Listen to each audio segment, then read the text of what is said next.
जय माता दी दोस्तों। आज मैं आपके साथ इस महाविद्या जनहित ज्योतिष के एस्ट्रो टॉक सीरीज में मैं आपका स्वागत करता हूं। और जैसा कि मैंने पहले भी कहा था कि मैं एस्ट्रोलॉजी से संबंधित कुछ बातें करूंगा इस टॉक सीरीज में। तो सबसे पहले आज मैं इसमें आपको एस्ट्रोलॉजी की व्युत्पत्ति बताना चाहता हूं कि एस्ट्रोलॉजी का मीनिंग होता क्या है। एस्ट्रोलॉजी को अगर हम ब्रेक डाउन करते हैं तो एस्ट्रॉन प्लस लोगस बनता है। साइंस के स्टूडेंट सबको पता होगा कि लोगस मीन्स क्या होता है, टू डिस्कस करना या फिर उसकी स्टडी करना। और एस्ट्रॉन का मीनिंग होता है तारों का समूह। तारे, प्लैनेट, ग्रह, उपग्रह, ये जितना भी गैलेक्सीज, ब्रह्मांड, ये सब कुछ उसके अंदर आ जाते हैं। तो इन सब की स्टडी करने को ही एस्ट्रोलॉजी कहा जाता है। अब ये बात है कि इनकी व्युत्पत्ति कहाँ से हुई, तो इसकी व्युत्पत्ति हमारे भारत देश में ही हुई। हमारे भारत में 5000 साल पहले ज्योतिष की उत्पत्ति लगभग हो चुकी थी। और उसी समय का जो कुछ चल रहा है, उस समय में जो ऋषि मुनियों ने, ऋषि भृगु ने, पराशर ने, वशिष्ठ ने, शक्ति ने, इन सब ने, च्यवन मुनि ने, इन सब ने जो अपने तपस्या के बल पर जो सूत्र बनाए और जो उन्होंने अपने दिग्बल से या अपने दिव्य दृष्टि से ब्रह्मांड को देखकर जो नियम बनाए, वो अभी तक सटीक हैं और वही चल रहे हैं। तो उन्होंने तो अपना सब कुछ सेटअप कर दिया था, उन्होंने सब कुछ बतला दिया था कि ये इतना सारा ये ग्रह हैं, ये उपग्रह हैं, इनके साथ मानव का क्या रिश्ता है, मानव जीवन पर इन ग्रहों का क्या प्रभाव पड़ता है। ये सारी बातें हमारे ऋषि मुनियों ने अपने वैदिक पीरियड में, प्री वैदिक पीरियड में ही बतला दिया था। अब बात आती है साइंस की, तो साइंस में गैलीलियो ने 1600 समथिंग ईस्वी में दूरबीन की रचना किया। उसके बाद दूरबीन जब बनाई, उन्होंने सभी ग्रहों को देखा और उन्होंने सब कुछ बतलाया कि कैसे। उन्होंने बतलाया कि पृथ्वी घूमती है, सूर्य स्थिर है।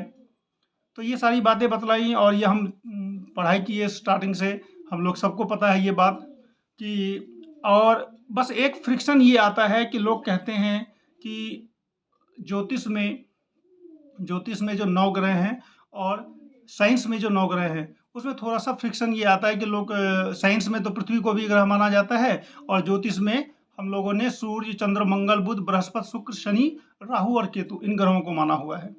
अब इसके लिए मैं आपको थोड़ा सा एक रेफरेंस फ्रेम होता है, फ्रेम ऑफ रेफरेंस, फिजिक्स की चीज़ है, वो बतलाना चाहता हूँ, जिससे इसको क्लियर हो जाता है कि हम लोग सूर्य को ग्रह क्यों मानते हैं। अब रेफरेंस फ्रेम ये होता है कि जब कोई कहीं पर गतिशील अवस्था में रहता है तो दूसरे को वो गतिशील देखता है। जैसे कि ट्रेन में हम जा रहे हैं तो बाहर की जो पेड़ पौधे या खंभे होते हैं वो चलते हुए नजर आते हैं। ठीक उसी तरीके से जब हम धरती पे रहते हैं तो हमें चल रही है धरती, लेकिन हमें दूसरे जो सूर्य और चंद्र जो होते चलते हुए नजर आते हैं। तो इसकी वजह से चूंकि हम धरती पे रहते हैं तो हमें तो दूसरे ग्रह का प्रभाव है। धरती पे रह करके हम सूर्य और चंद्र और दूसरे ग्रहों का प्रभाव अपने शरीर पे झेलते हैं। तो इसकी वजह से पृथ्वी की जगह पे यहाँ पे हमने सूर्य को ग्रह बता दिया। और तारामंडल में सूर्य को हम राजा भी समझते हैं कि वो राजा हैं। और ये सारी चीज़ें थोड़ी सी बनाई गई ज्योतिष में कि ये राजा है, ये मंत्री हैं, इस तरीके से ये तो बनाया गया। लेकिन जो बात है वो बिल्कुल ठीक है कि हम पृथ्वी पे रहते हैं। पृथ्वी के सापेक्ष में सूर्य, हमको सूर्य को ग्रह समझना पड़ेगा। ये रेफरेंस फ्रेम है इसी वजह से।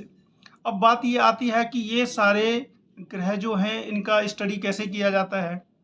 तो इसके लिए ज्योतिष की 2 विधाएं हैं, एक है गणित ज्योतिष, एक है फलित ज्योतिष। गणित ज्योतिष में मुहूर्त से लेकर, पंचांग से लेकर के कब सूर्य ग्रहण होगा, कब चंद्र ग्रहण होगा, क्या क्या होगा, ये सारी बातें गणित ज्योतिष से निकाली जाती हैं।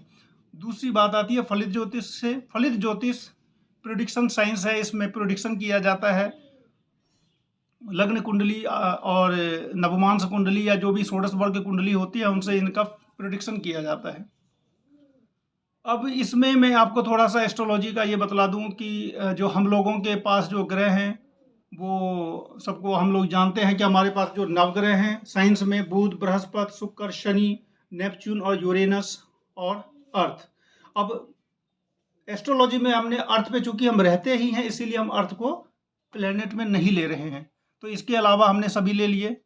चंद्रमा हमारे सबसे ज़्यादा नज़दीक है, हमने चंद्रमा को लिया। सूर्य को ले लिया, सूर्य चंद्र मंगल बुध बृहस्पति शुक्र शनि, और 2 छाया ग्रह कहलाते हैं राहु और केतु, उनको लिया। अब जो लग्न कुंडली बनती है जन्म के समय, वो क्या होती है वो मैं आपको बतलाने जा रहा हूँ। ये जो हमारा ब्रह्मांड है, मिलियन और बिलियन ट्रिलियंस गैलेक्सीज है, इसके अंदर आकाश गंगाएं हैं। ऋषि मुनियों ने क्या किया, उन आकाश गंगाओं को, जितने भी इस ब्रह्मांड में आकाश गंगाएं हैं, तारों के समूह है, उनको वर्गीकृत कर दिया 27 भाग में। उन्हीं 27 को नक्षत्र कहा जाता है। नक्षत्र क्या होते हैं ब्रह्मांड में, उसको माइलस्टोन समझा जाता है। माइलस्टोन से हमें पता चलता है कि हम किसी जगह से कितनी दूरी पर हैं, किसी जगह से कितनी दूरी पर है, इसको माइलस्टोन कहा जाता है। तो नक्षत्र भी वही है कि ब्रह्मांड में कौन सा जो गैलेक्सी है वो कितनी दूरी पर किससे है, कौन सा तारा समूह कितनी दूरी पर है। उन 27 नक्षत्रों को फिर से 12 राशियों में डिवाइड कर दिया जाता है। 12 राशियों में डिवाइड कर दिया जाता है, और उसके बाद जो 27 नक्षत्र हैं उनके भी 4 चरण होते हैं। उन 4 चरण के बाद 12 राशियों में उनको डिवाइड किया जाता है। जो 12 राशियां हम सबको पता है, आप लोग देखते होंगे, सुनते होंगे हमेशा, कि मेष वृक मिथुन कर्क सिंह कन्या तुला वृश्चिक धनु वृश्चिक मकर कुंभ मीन, ये सारे 12 राशियां होती हैं। राशि होती क्या है कि जन्मकालीन चंद्रमा, आपका जो लग्न कुंडली बनती है, क्षितिज के समय में कौन से ग्रह किस राशि में है, यानी कि ग्रह का मतलब ये भी हो गया कि जो कौन सा प्लैनेट गैलेक्सी में उस समय उसकी जो गैलेक्सी है उस समय में जो विचरण करते करते करते वो कितने पोजीशन पर है, इस पोजीशन को बतलाया जाता है कि जो ग्रह है वो किस नक्षत्र में है। इसका मतलब ये हो गया कि नक्षत्र क्या हो गया, माइलस्टोन हो गया। तो माइलस्टोन यानी कि ग्रह विचरण करते करते करते किस पोजीशन पर है, ये सारी बातें हमें मैथमेटिक्स से पता चल जाती हैं। सारी बातें कि मैथमेटिक्स से पूरी पता चल जाती है कि कौन सा ग्रह कहाँ पर है, किस नक्षत्र में है, जन्म कब हुआ, जन्म में नक्षत्र का चरण कौन सा है, उस चरण के बाद राशि पता चलती है। और राशि क्या होती है, जन्मकालीन चंद्रमा आपका जिस राशि में रहेगा वो आपकी राशि कहलाती है। तो इस तरीके से ये यूनिवर्स का अनसुलझा रहस्य है, जिसको अभी भी जो यूनिवर्स है वो अनसुलझा है। अभी भी साइंस पूरी तरीके से यूनिवर्स को समझ नहीं पाया है। लेकिन हमारी जो वैदिक सभ्यता है, भारतवर्ष की वैदिक सभ्यता है, वहाँ पे हमारे जो ऋषि मुनि थे, व्यास, वशिष्ठ, पराशर, नारद, गर्ग, भृगु, बहुत सारे च्यवन मुनि थे। इन्होंने ईसा से 5000 साल पहले ही इन सभी अनसुलझे रहस्यों को सुलझा करके और जो रिटेन में जो एक नियम बना दिया, वो नियम आज तक ये सारे चल रहे हैं।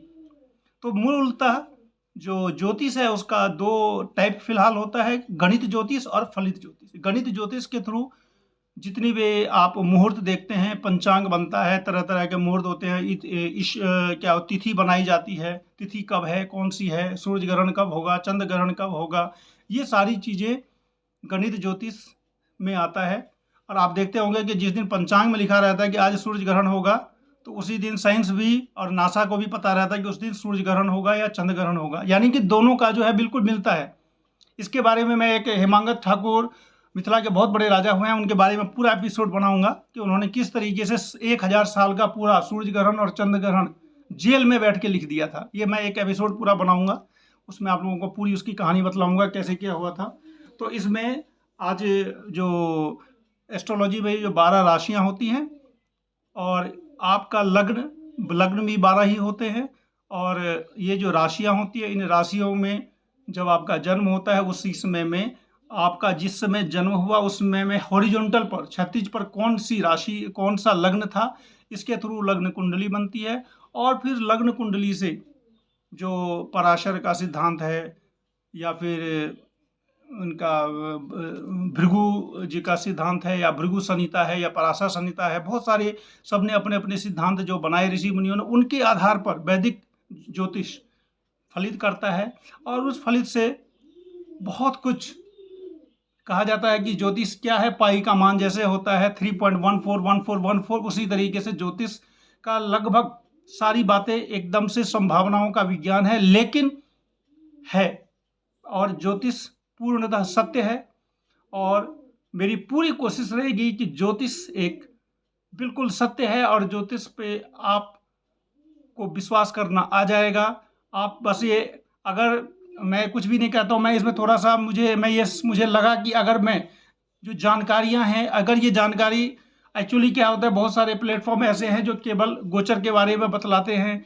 कुछ-कुछ चीज़ें जो गोचर के बारे में होती हैं वो बतलाते हैं। लेकिन मैंने सोचा कि नहीं, ज्योतिष के बारे में चाहे मुझे जितने एपिसोड बनाने पड़े, मैं ह पर दिन पर डे मैं नए-नए एपिसोड्स बनाऊँगा।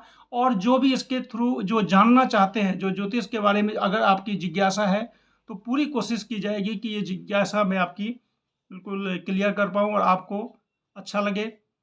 और ये आप जब देखें तो आपको कैसा लगा, ये ज़रूर बतलाएँ। और अगर आपको अच्छा लगा तो लाइक ज़रूर करें, क्योंकि इससे थोड़ा-सा एनकरेज मिलता है कि अगर आपने लाइक किया तो मुझे लगेगा कि मैंने कुछ ठीक बतलाया।